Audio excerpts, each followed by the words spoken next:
My son looked me dead in the eyes, in the parking lot of the business I built with my own 2 hands, and said, "You're no longer my father." 2 weeks later, at 6:40 on a Thursday evening, 2 police officers stood on my porch asking if I knew where to find him. I want you to understand something about that moment on the porch. For 2 weeks, I had convinced myself I was the wronged party in all of this, a father who'd caught his son stealing and simply reacted the way any reasonable man would, standing there listening to those officers.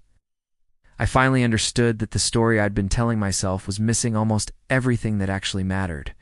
My name is Frank.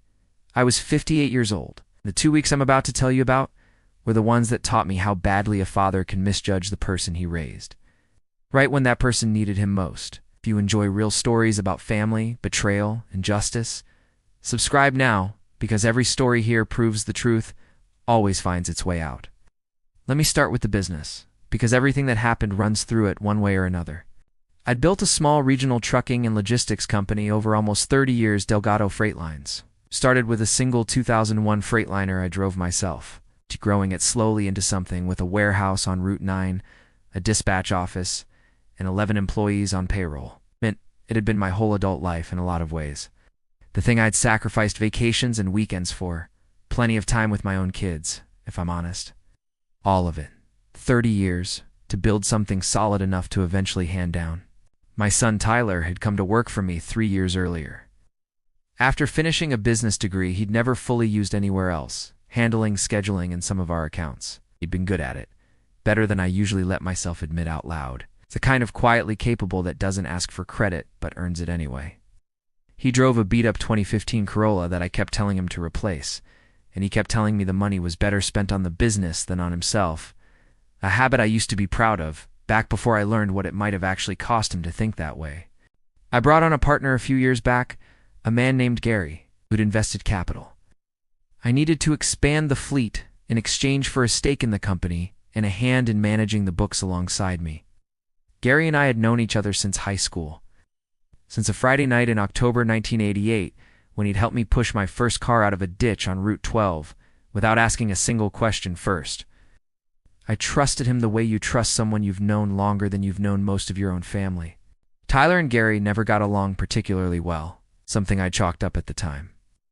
To a young man being territorial about a business he expected to inherit someday, resenting an outsider getting a piece of it, there was a tension between them that showed up in small ways, clipped conversations in the break room. Tyler's jaw tightening whenever Gary made a decision about scheduling without consulting him first. I told myself, more than once, that it would settle over time the way most workplace friction eventually does. Looking back now, I think I was seeing exactly what I wanted to see, and nothing more. About 2 months before that parking lot conversation, our quarterly numbers started coming back strange. Small discrepancies, at first $340 here. A missing invoice there, the kind of thing that could easily be explained by simple bookkeeping error. Then the discrepancies grew week over week, till by the second month, we were looking at $47,000 that didn't have a clean explanation anywhere in our records. Gary was the one who brought it to my attention, sitting across from me in the office with a folder of printouts, looking genuinely troubled. "Frank, I hate to even bring this up," he said, sliding the folder across my desk like he was handling something fragile. "But every single discrepancy traces back to accounts Tyler had access to. I'm not saying anything for certain." "What are you saying then?" I asked. He leaned back, spreading his hands like a man who'd rehearsed, looking reluctant. "I'm saying 30 years, Frank, you and me. I've never once touched a dime that wasn't mine in this business. I can't say the same confidence for someone who's only been here 3 years and still thinks the company owes him something just because he shares your last name. I want to be honest with you about how quickly I believed him, because it still shames me to say it out loud. I didn't ask a single hard question. I didn't ask Gary to walk me through his own access to those same accounts, which I'd later learn is just as complete as Tyler's. I simply took the folder, looked at the numbers Gary had already highlighted for me, and felt a cold, sick certainty settle into my chest that my own son had been stealing from a business I'd spent 30 years building. I confronted him in the parking lot after everyone else had gone home, because some part of me, even then, didn't want an audience for what I suspected might happen. "I need to ask you something, and I need you to be honest with me," I said. holding the folder like it was evidence in a trial I'd already decided the verdict for. "Have you been taking money from the company?" Tyler's face went through disbelief, then hurt, then something harder that I recognize now as the specific pain of being accused by the one person whose trust should have been unconditional. "You're asking me that like you already believe the answer," he said quietly. "The numbers say what they say, Tyler. The numbers say whatever someone wants them to say if they're the one controlling which numbers you're looking at," he said, his voice rising now. "Did you even ask me a single question before you decided I was guilty? Or did Gary hand you a folder, and you just believed whatever story fit easiest?" "Gary's had no reason to lie to me in 30 years, I said, and even as the words left my mouth, some part of me recognized how thin that reasoning actually was. "And I've had 30 years less than that to earn the same benefit of the doubt, apparently," Tyler shot back. "Do you have any idea how that feels? Watching you choose him over me without even asking me a single question first?" I didn't have a good answer for that, and my silence, I think, told him everything he needed to know about where I actually stood. He looked at me for a long moment, something breaking behind his eyes that I still think about most nights. "You're no longer my father," he said. "Not after this. Not I need space. Not we'll talk later." For words, flat and final, the kind that don't leave room for a follow-up conversation. He got in his car and drove off, and I let him, because some stubborn, wounded part of me still believed I was the one who'd been betrayed that evening, not the other way around. "I want to ask you something before I keep going. Have you ever chosen the easy story over the true one, just because the true one meant admitting you'd trusted the wrong person? Tell me in the comments, and if you're finding this one hard to look away from." That's exactly why we made this channel. Hit subscribe, there's a new story like it every week. The 2 weeks that followed were quiet, in a way that felt less like peace and more like a held breath. Tyler didn't call. I didn't call him either, telling myself that the apology, if one was owed at all, wasn't mine to give first. Gary, meanwhile, quietly took over more of Tyler's old responsibilities. "Don't worry about a thing while you sort this out," Gary told me that first week, dropping a stack of signed forms on my desk with the easy confidence of a man who already knew how this would end. Family's complicated. Business doesn't have to be. I remember being grateful for those words at the time. I think about them differently now, how smoothly he'd already started measuring the space Tyler used to take up. I drove past Tyler's apartment twice that first week. Both times I sat in my truck across the street for a few minutes, engine idling, telling myself I'd go up. Both times I drove away instead. His Corolla was parked in its usual spot both times, which meant he was home, which meant the distance between us wasn't geography. It was something else entirely, something I didn't have a name for yet. By the second Sunday, the one Tyler and I used to spend fixing whatever was broken around the warehouse together, I found myself standing in the empty lot at 7 a.m. out of habit, coffee in hand, before I remembered there was no reason for him to show up anymore. I stood there for a long moment before I got back in the truck. My sister Diane called that same weekend the way she does most Sundays, and I made the mistake of mentioning in passing that Tyler and I were going through something. She didn't let it go that easily. "What kind of something, Frank?" "Business disagreement," I said, which wasn't a lie. Exactly, just a much smaller word than the truth deserved. "You've been running that business with him for 3 years," she said. "You don't have a disagreement with your own son over a business he's never once complained about not owning outright." What actually happened? I told her the shortened version, the discrepancies, the folder, the parking lot. She was quiet on the line for longer than felt comfortable. "Frank," she said finally, "did you ask Gary the same hard questions you asked Tyler?" I didn't have an answer for that either. It would be 2 more weeks before I did. It was near the end of the second week that 2 police officers came to my door on a Thursday evening. My first immediate animal fear was that something terrible had happened to Tyler. "Is he all right?" I asked before they'd even finished introducing themselves. "Please, just tell me if he's all right." "As far as we know, he's fine," the older officer said, a steady, careful woman who introduced herself as Detective Ramirez. Her partner, a younger officer named Delgado, stood a step behind her, notepad already out. "We're actually hoping you might know where to find him. He hasn't been reachable at his apartment or his usual number for about a week, and some information has come to our attention that makes us want to speak with him directly as soon as possible." "What kind of information?" I asked, my mind racing through every worst possibility a father's mind can conjure in about 4 seconds. Detective Ramirez chose her words carefully. "We've received a formal complaint alleging financial fraud at your company, Mr. Delgado." Tyler's name came up, but not the way you might be expecting. "We have reason to believe he may have been the one who filed the original report." "That doesn't make sense," I said, my voice coming out sharper than I intended. "We had a falling out 2 weeks ago over exactly that, over money missing from the company." I thought I stopped myself, hearing how the sentence was about to end, and not wanting to say the rest of it out loud in front of 2 strangers on my own porch. "Mr. Delgado," Detective Ramirez said gently, "would it be all right if we came in? I think there's a fuller picture here than the one you've been working with." I stood in my own doorway, feeling the floor shift under me for the second time in 2 weeks. This time in the opposite direction entirely. It took the rest of that evening, and several increasingly difficult phone calls, to understand what Detective Ramirez was actually telling me. Roughly 6 weeks before our parking lot confrontation, Tyler had noticed the same discrepancies Gary later brought to my attention. Except Tyler had noticed them first, and had noticed something else too, that the transactions in question, while routed through accounts he technically had access to, had actually been authorized using login credentials that traced back to Gary's own workstation on nights and weekends. Tyler could prove he hadn't been in the office. He came to us with a fairly organized case already built. Detective Ramirez told me, sitting at my kitchen table at 9:15 that night with a folder of her own, considerably thicker than the one Gary had brought me weeks earlier. Time-stamped badge scans, showing when he'd actually been in the building, versus when the suspicious transactions occurred. Screenshots of internal messages where your partner asked him more than once to grant additional account access for what he described as routine auditing purposes.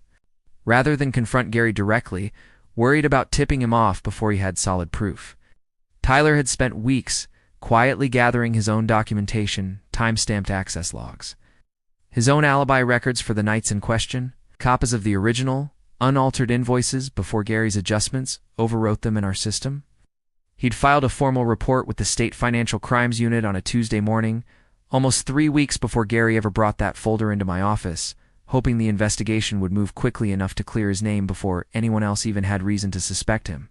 It hadn't moved quickly enough. Gary, apparently sensing that Tyler was getting close to something, had preemptively built his own folder of selectively presented numbers and brought it straight to me, framing the story in exactly the direction that would protect him and destroy his accuser in one move. It had worked for those 2 terrible weeks, better than I imagined even Gary expected it to. "Why didn't Tyler just tell me any of this himself?" I asked, my voice barely above a whisper. "From what our investigators gathered in his initial statement," Detective Ramirez said carefully, "he was worried that telling you before the investigation was solid enough would just look like a son. Making excuses against a business partner you'd known for 30 years, wanted proof, not just his word against Gary's. I think he was trying to protect the outcome more than he was trying to protect himself in that particular moment." "Where is he now?" I asked, my voice barely holding together. "We don't know yet," she said. "I want to be honest with you about why that concerns us. Once Gary realized the investigation was active and Tyler was the source, there's reason to believe he made contact with your son directly, and that contact wasn't friendly. Tyler stopped answering calls and texts to friends and coworkers around the same time. We'd like to find him quickly, both to get his formal testimony and to make sure he's actually safe." I spent that entire night calling everyone I could think of old friends of his, a college roommate, even an ex-girlfriend I hadn't spoken to in years until 1:47 in the morning. I finally reached someone who knew where he'd been staying. A friend from his college days, a man named Marcus, deaded that Tyler had shown up at his apartment 10 days earlier, shaken and scared, asking if he could stay quietly for a while without telling anyone, including his own father, where he was. "He said you'd already decided he was guilty," Marcus told me over the phone, not unkindly, just honestly.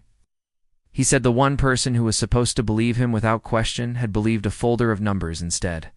He didn't think there was any point explaining himself to you if you'd already made up your mind. "Is he safe?" I asked. "Right now? This second, is he safe?"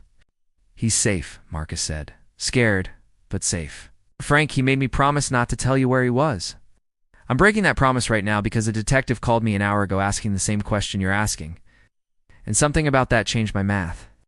I drove to Marcus's apartment that same night, arriving at 3:12 in the morning, and stood outside the door for almost 10 minutes before I found the courage to knock. Tyler opened the door looking exhausted, thinner than I remembered from just 2 weeks earlier. And the look on his face when he saw me standing there was somewhere between fear and a kind of tired resignation. Like he'd been waiting for this confrontation to eventually catch up with him one way or another. "I know," I said, before he could say anything at all. "I know everything, Tyler. I know it was Gary." I didn't raise my voice. I didn't need to. 2 weeks of certainty had finally run out, and what was left underneath it wasn't anger. It was just clarity. "I know you tried to prove it the right way, quietly, before anyone else got hurt by it. And I know that the one time you needed me to simply ask you a question before believing the worst, I failed you completely." He didn't say anything for a long moment, just stood in that doorway, studying my face the way he had in the parking lot 2 weeks earlier, except this time, looking for something different. "Why didn't you just ask me?" he said finally, his voice cracking. "One question, Dad. That's all it would have taken." "Ah!" "I don't have a good answer," I told him honestly. I think some part of me wanted the easy explanation more than I wanted the true one, because the easy explanation didn't require me to look at Gary, a man I've trusted for 30 years, and wonder what else he might be capable of. "I'm sorry, Tyler. I'm sorrier than I know how to say," standing in a hallway at 3 in the morning. He let me in eventually, and we talked until the sun came up, going over everything, the evidence he'd gathered. The fear that had driven him into hiding once he realized Gary knew he'd been reported. The 2 weeks of feeling like he'd lost both a father and a future in the same conversation. Detective Ramirez met with him formally 2 days later, once he felt safe enough to come forward. And his documentation, combined with the state's own forensic accounting review, built a case against Gary that was, in the end, difficult for him to escape. Gary's own explanations, once investigators pressed him on the access logs and the timing of his workstation activity, began to unravel the same way stories like his usually do, inconsistent. Shifting, relying heavily on the assumption that nobody would look closely enough to notice the gaps. I saw him myself exactly once more, at the warehouse on Route 9, 3 days after Detective Ramirez's visit, before the charges were even formally filed. He was clearing out his desk, already sensing which way this was going. 30 years, Frank," he said, not looking up from the box he was packing. "You're really going to let a kid's word undo 30 years? "It's not his word, Gary." My voice came out steadier than I expected. "It's badge scans. It's login timestamps. It's a search history I've now seen with my own eyes." He didn't answer that. He just kept packing. "You had a folder for me once," I said. "I don't have one for you. I don't need one." The truth already built its own. Gary didn't look up again. I turned and walked out. I didn't slam the door. I didn't need to. He was charged with financial fraud and evidence tampering related to the falsified records. The case moved through the courts over the following 14 months. Slower and less dramatic than any of us wanted it to be, but steady, methodical, and ultimately conclusive. Tyler testified twice, once at a preliminary hearing, once at trial, and both times Detective Ramirez told me afterward. His composure on the stand was the kind that comes from someone who spent weeks building a case out of nothing but patience and proof. I sold my share of the partnership arrangement Gary had once held. Once the legal proceedings allowed it, and brought Tyler back into the business not as an employee this time, but as an actual partner. The title Gary had once held now belonging to the person who'd actually earned my trust by fighting quietly and honestly for the truth while I'd been busy, handing it away to the loudest folder on my desk. Tyler still drives that same 2015 Corolla, even though I've offered 3 times now to help him get something newer. He says he's saving the money for something else these days. I don't ask what, though I have a guess. There's a new sign above the warehouse office door now, Delgado and Son. He picked the design himself. I think about that parking lot conversation often, the specific, terrible certainty in my own voice, as I accused my son of something he was actually working at real personal risk to expose. I think about how easy it is, as a father, to believe you know your child completely. Right up until the moment your own fear or exhaustion or misplaced trust in someone else convinces you to stop asking the one question that would have changed everything. Tyler and I don't talk about those 2 weeks often anymore, though when we do, he's told me something that's stayed with me since. He said the hardest part wasn't Gary's threats or the fear of hiding at a friend's apartment or even the fraud investigation itself. It was standing in that parking lot, watching me choose a piece of paper over him without a single question asked first. Justice, in this story, eventually came for Gary, slowly, through the proper channels. The way it usually does when the people involved are patient enough to let evidence do the talking instead of assumptions. But the justice that mattered more to me personally wasn't the courtroom outcome at all. It was a hallway at 3 in the morning, a father finally asking the question he should have asked 2 weeks earlier, and a son deciding against every reasonable instinct to let him back in anyway. Some fathers get a second chance and don't recognize it when it knocks. I got mine at 6:40 on a Thursday evening wearing a police uniform. And I've spent every day since trying to be worthy of it. If this story moved you, share it with someone who believes justice always finds a way. Tell us in the comments what would you have done. And subscribe for more real stories every week.